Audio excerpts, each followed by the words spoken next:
Hello, I'm Dr. Richard Burchill, Director of Research and Engagement with Trends Research and Advisory. We're here today at the University of California, Santa Barbara with the Orfalea Center for Global International Studies. We're having a conference on constructions of terrorism. I'm very pleased to be here with Professor Richard Falk, Professor Emeritus at Princeton University and a Fellow of the Orfalea Center. Richard, thank you very much for being part of our event. In your talk today, you were discussing about some of the new world order transitions and how we deal with terrorist violence.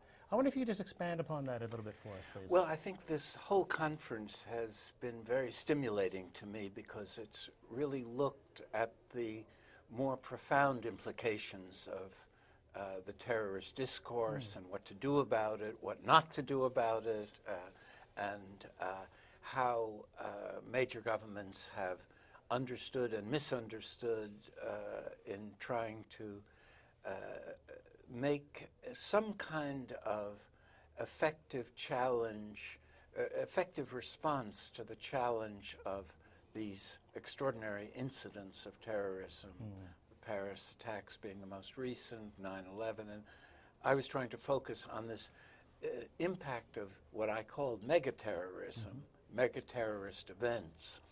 And I think it shows the inadequacy of our conceptual framework, because we either can deal with it as crime, the way terrorism has customarily been dealt with, as a law enforcement problem, or as war, and neither one really fits, in my view. Absolutely. And part of the reason they don't fit is because we're in a transition in world order from a state-centric system to something else. We don't know what that something else is exactly. But if you look at the central actors in the global conflict zone, both of them are non-state actors. See, I consider the U.S. a non-state actor because of its global reach, having these navies in every ocean and all these foreign bases. And in other words, it has a it's not an empire, but it has a global presence. And of course, Al-Qaeda and ISIS have a global outreach of sorts. So the whole world becomes a battlefield. And international law was evolved to deal with interstate violence. So we're struggling. That's why this conference is so important, because I think it's part of that struggle to find language and procedures and norms that address the problem effectively. And as part of that struggle, I mean, how do you see it? I mean, based on your long experience, who's going to take the next step? Can we expect states and international organizations to redo the framework? Or is it up to academics to sort of provide opportunities to change the framework? I mean, if we're in this transition, where do you think we're going? Well, I think it's all of the above, in effect. I think academics do have an important role because they base their own careers, in a way, on pushing the frontiers of knowledge and conceptualizing issues that haven't been adequately conceptualized. And I would put terrorism at the top of that list, in effect.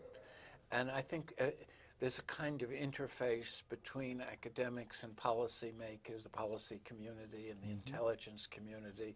There's sort of an overlap. And so I think there's a ferment now, because there is a recognition that it's a huge challenge, but the response hasn't really addressed the challenge in a totally effective and enduring way.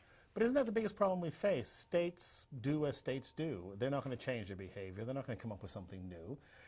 So what happens if states just continue in this state-centric order, knowing full well that their responses, their activities just don't fit the world order they're in? Well, I think that's the discouraging scenario for the future. See, if you don't adapt to new situations, you do various dysfunctional things that you pay a price for. And in my view, the part of the price of entering Iraq as a counter-terrorist enterprise was to generate ISIS. So the whole reality of blowback is one of the features of not understanding that we're in a transition from a state-centric world to something else, whether you call it a globalized world. We understand it a little bit for economics, for trade and investment. We don't understand it for security. Very interesting, I think that's the key problem, is that states don't seem to learn very well from their mistakes sometimes. No, and they have an incentive not to learn. That was part of my presentation, that the militarized structures of government and policy making are such that you keep trying to reinvent a military solution because you've invested so heavily in that way of solving problems, and you can't afford to admit that that doesn't work. Absolutely, absolutely. So, but thank you very much for your time here at the conference and for this conversation. It's been very enjoyable having you here. It's been my pleasure. Thank you.